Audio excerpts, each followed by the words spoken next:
All right, take two. I already did this video, but no audio. You guys know the drill. Happens to me more than I'd like to admit. But yeah, October 13th through the 19th. Let's do this. Breaking news! Taylor Swift's movie is coming out on the 13th. Don't forget!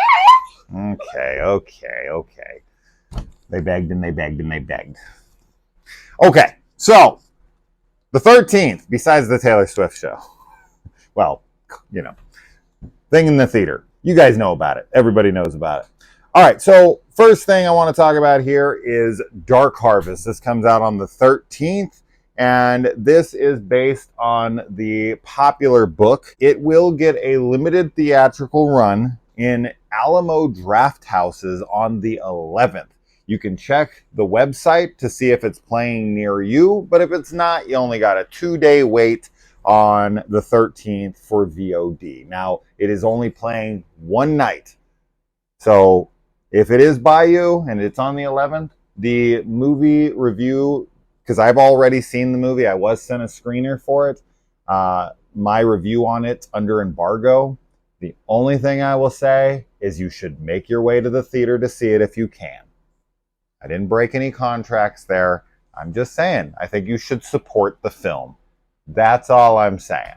Okay, so that, if you want to look into any of these, please look at the synopses and whatnot. I'll give you a brief one for some of these, but Dark Harvest is one you should go into blind if you haven't read the book. And if you have, you're already looking forward to this. This was a film that was in like production hell for like 3 years.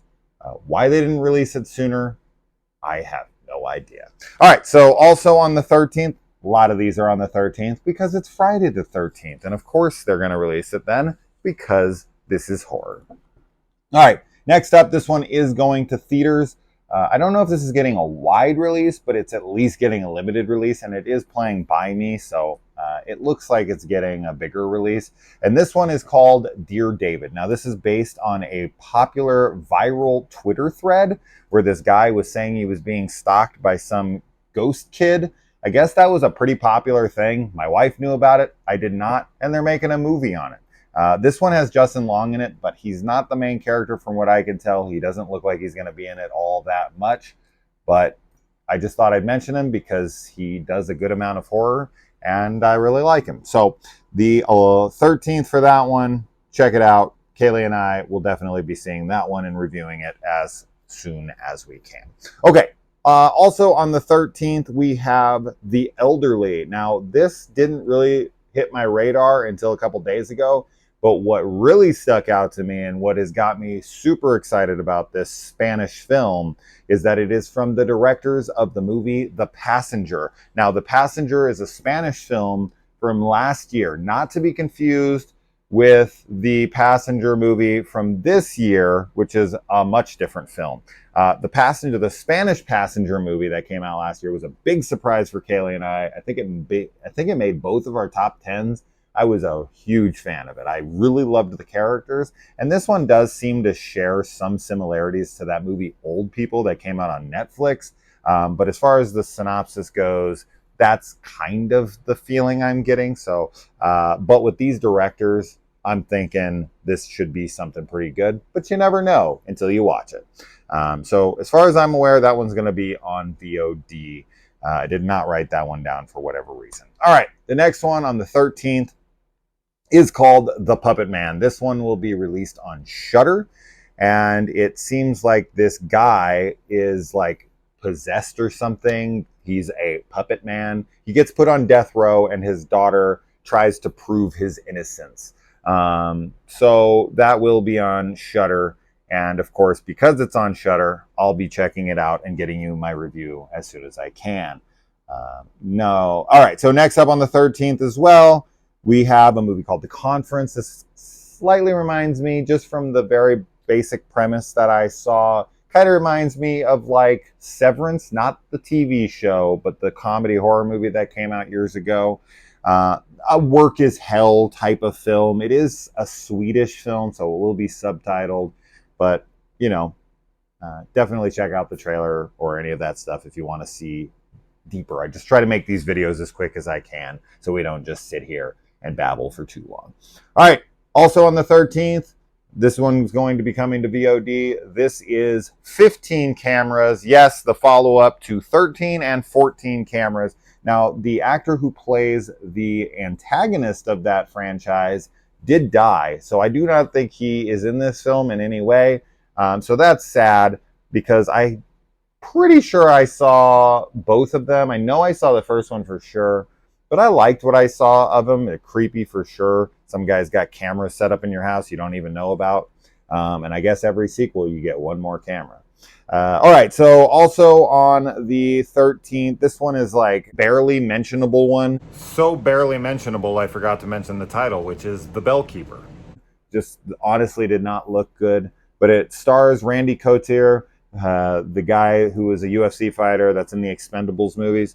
And it is brought to us by the creator of Final Destination, but they are only in an executive producing role, so I can't imagine that they have much, input on this film. So honestly, you can look into it if you want. It looks pretty stupid. But because it has those names attached, I thought I'd throw it out there. There are other movies that I skipped over here because they look terrible. This one got a mention because of who's involved. All right. Now, I mentioned a movie maybe 3 weeks ago called Shaky Shivers, directed by Song Kang, the guy who plays Han in the Fast and the Furious movies. He directed a horror comedy with like werewolves and zombies, and it's like this whole melding pot of different things, and it's supposed to be silly fun. That is finally coming to VOD on the 17th. So if you remember me bringing that up, there you go. So check that one out if it strikes your fancy. Also on the 17th, I'm only mentioning this because I recently watched the Humpty Dumpty movies and the Jack in the Box movies, and I was fairly struck by the fact that they were like sweetly sincere and dead serious movies that are based on like Mother Goose or like kids' fables. That seems to be a popular thing right now, is to take like kids' stories and try to make them horror. And mostly in America, they make those really silly and self-aware. But in the UK, typically, they take these very seriously and they make like serious attempts at actual horror movies with like psychological subtext and whatnot. It is way different than you would expect it to be. And the Jack in the Box movies are like totally watchable. The first Humpty Dumpty movie is actually totally watchable. The second one is abysmal garbage. But I don't know, because it's them and I saw that it was 3 blind mice that I'm assuming is going to be very serious. I only know that it's from the UK. That's it. So it could be totally silly, but I doubt it. So I'll check that one out just because it's from the UK. If it was from anywhere else, I wouldn't even bother. Okay, now moving back over to the 13th again on the television side of things, all 3 of these are all coming out on the 13th. So Friday the 13th is a big day for horror television. And the first one of these being Shining Vale Season 2 premieres, the show with Courtney Cox, Greg Kinnear. And Kaylee and I just watched Season 1 about a week or 2 ago. The show is really short at like 8 episodes and like 25 minutes apiece. But I really enjoyed the hell out of this show a lot. It's a great horror comedy. Reminds me of something like a Santa Clarita Diet or something. It is honestly a loose, like, adaptation parody of The Shining. Yes, the name Shining in Shining Vale actually has a connection to Stephen King or Stanley Kubrick's Shining, because you've got a lot, and I mean a lot, of connections and callbacks to Stephen King's The Shining. So if you are a Shining fan and you like Courtney Cox or Greg Kinnear and you like horror comedies, it is on Starz. The first season you can catch up on, and Kaylee and I loved it. So definitely a recommendation. We have not reviewed it yet, but hopefully we will get to it this week. All right, next up on the 13th, we've got John Carpenter himself returning to horror or the screen at all, right? He hasn't done anything since The Ward, right? That's the last thing he ever did. I don't think the Masters of Horror is before it. Yeah. So the last thing we ever got from him was The Ward. Yeah, the quality of that movie is not great, but it's always interesting to see Carpenter try to come back. And we've got John Carpenter's Suburban Screams. This is dropping on Peacock on the 13th, every episode. Now, how many episodes Carpenter is doing, I'm going to assume one, but it could be more because they only have like 6 directors listed and there's 10 episodes, I think. It's 6 episodes and 4 directors. Jesus, Jason. So there is a possibility that he does more than one. But it is being referred to as John Carpenter's Suburban Screams. That is how they are marketing it. So he has a hand in the entire production of this show. So seeing John Carpenter return to the director's chair is cool. I personally don't know if he has it anymore, but I'd love to be proven wrong. He obviously threw his hat back in the ring when he did the Halloween soundtracks for the newest trilogy. So I think that probably got his creative juices flowing again, and he was like, I want to direct again. So maybe this will bring him out of retirement, and maybe we'll finally get a new movie from him. And wouldn't it be wonderful if John Carpenter made another fantastic film? I haven't seen one from him I loved since In the Mouth of Madness in 1994. So it's been a long, long time. So welcome back, John. I hope you bring the goods. But I'll definitely be checking that out on the 13th. All right, lastly on the 13th, we've got Goosebumps. Yes, a Disney Plus original Goosebumps revival. It looks like they're doing the anthology route here.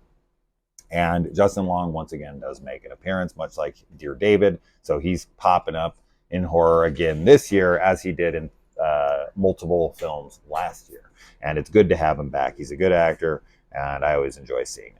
We are getting 5 episodes on the day of release, and I think we get 1 episode week to week from there on, and I think there's only 10 episodes. So there you go. Goosebumps, Disney Plus. So that's everything I could find in movies, television, and video games. I didn't find anything for video games. And if I miss something, I always do. There's always 1 or 2 things when I end this where I'm like, I didn't find it on any lists I looked on, and I'm always annoyed. But it happens every time. So if you do find something, if you know about something, please, in the comments below, make sure that you let us know what I missed. So I appreciate it, guys. If you like what you see here, you can subscribe to the channel, and I'll see you next time. Bye.